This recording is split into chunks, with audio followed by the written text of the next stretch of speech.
कभी आपने सोचा है एक कंपनी स्मूथली कैसे चलती है? फ्रंट ऑफिस नहीं, कॉलिंग नहीं, फिर भी एक कंपनी स्मूथली चलती है। जवाब है बैक ऑफिस। बैक ऑफिस का काम क्या होता है, सैलरी कितनी होती है एंड कौन अप्लाई कर सकता है? अगर आप सोच रहे हो बैक ऑफिस काम में सिर्फ कंप्यूटर चलाना होता है तो ये वीडियो एंड तक जरूर देखना, आपको सारे इन्फॉर्मेशन मिल जाएंगे। आज के वीडियो में हम देखेंगे बैक ऑफिस का काम क्या होता है एंड इसमें रोल्स एंड रिस्पॉन्सिबिलिटीज़ क्या क्या होती है। बैक ऑफिस जॉब में कस्टमर से डायरेक्ट बात नहीं होता। ये जॉब कंपनी के इंटरनल वर्क के लिए होता है जिससे फ्रंट ऑफिस एंड मैनेजमेंट का काम स्मूथली चले। एग्जाम्पल के तौर पे एक इंश्योरेंस कंपनी है, सेल्समैन का काम होता है इंश्योरेंस पॉलिसी सेल कर देना। के बाद जो डॉक्यूमेंटेशन का काम होता है वो एक बैक ऑफिस एग्जीक्यूटिव करता है जिससे अपर मैनेजमेंट को डिसीजन लेना स्मूथली पॉसिबल हो सकता है। सो अब इस एग्जांपल से आप समझ गए कि जो सेल्समैन है वो फ्रंट ऑफिस वाला है, बैक ऑफिस ऑपरेशन वाला है and upper management decision maker है। सो अब डीप में देख लेते हैं बैक ऑफिस में कौन सा काम करना होता है। First, data entry work, customer या कंपनी का डेटा सिस्टम में अपलोड करना, सेल और सॉफ्टवेयर में रिकॉर्ड मेंटेन करना, documentation and file management, form, reports, invoice handle करना, फिजिकल और डिजिटल फाइल्स मैनेज करना। Third, email handling, internal email check करना, रिपोर्ट या अपडेट्स अदर डिपार्टमेंट को सेंड करना।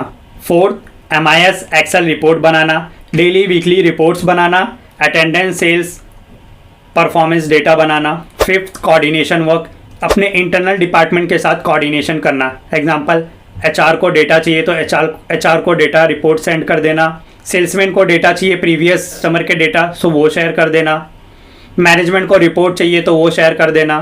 Last, verification and checking, document को वेरीफाई करना, अगर कुछ एरर्स आ जाए तो उसको करेक्शन करना। अब आपने देखा है बैक ऑफिस में काम क्या करना होता है। अब देख लेते हैं बैक ऑफिस जॉब में स्किल्स क्या क्या रिक्वायर्ड होते हैं। फर्स्ट, बेसिक कंप्यूटर नॉलेज होना चाहिए। Second, MS excel and email use करने आना चाहिए। Third, typing speed minimum 30 WPM speed होना चाहिए। Fourth, accuracy and attendance to detail होना चाहिए। इसमें कॉलिंग या सेल्स एक्सपीरियंस ज़रूरी नहीं होता, फ्रेशर्स भी अप्लाई कर सकते हैं। अब देख लेते हैं ये जॉब किस टाइप के लोगों के लिए ये बेस्ट है। अगर आपको कॉलिंग का वक्त नहीं चाहिए, साई पर्सनैलिटी के हो तो ये जॉब के लिए आप अप्लाई कर सकते हो। अगर आपको फील्ड वर्क, भागा दौड़ी का काम नहीं करना है तो आप ये डेस्क जॉब के लिए अप्लाई कर सकते हो। अगर आपको प्रेशर लाइफ नहीं चाहिए, वर्क बैलेंस बना के रखना है सो आप ये जॉब के लिए अप्लाई कर सकते हो।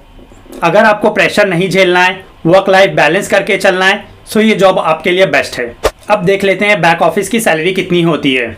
बैक ऑफिस जॉब में एज यूजुअली 12,000 से लेकर 25,000 के बीच में सैलरी होती है जो कंपनी एंड एक्सपीरियंस पे डिपेंड करता है। एज ए कंसल्टेंट मैं आपको कुछ सजेशन देना चाहता हूँ। बैक ऑफिस की ओपनिंग बहुत ही रेयर होती है एंड ये जॉब फीमेल को ज़्यादा प्रेफरेंस देते हैं एंड इसमें सैलरी भी बहुत कम होती है। एग्जांपल 12,000 से लेके 25,000 के बीच में। एंड लास्ट, मुझे ये ज़्यादा महसूस हो रहा है क्योंकि AI के वजह से ये जॉब ज़्यादा सिक्योर नहीं है। एंड अगर आप मुंबई में रहते हो एंड जॉब के लिए अप्लाई करना चाहते हो सो इस ईमेल ID पे आपको आपका रेज्यूमे शेयर कर देना, मैं आपको पर्सनली कॉल करूँगा प्लस इंटरव्यू राउंड्स क्लियर करने में हेल्प करूँगा, that too free of cost. So आप कमेंट करके बता सकते हैं आपको बैक ऑफिस का जॉब ज़्यादा पसंद है या कॉलिंग का जॉब। अभी के लिए बाय बाय।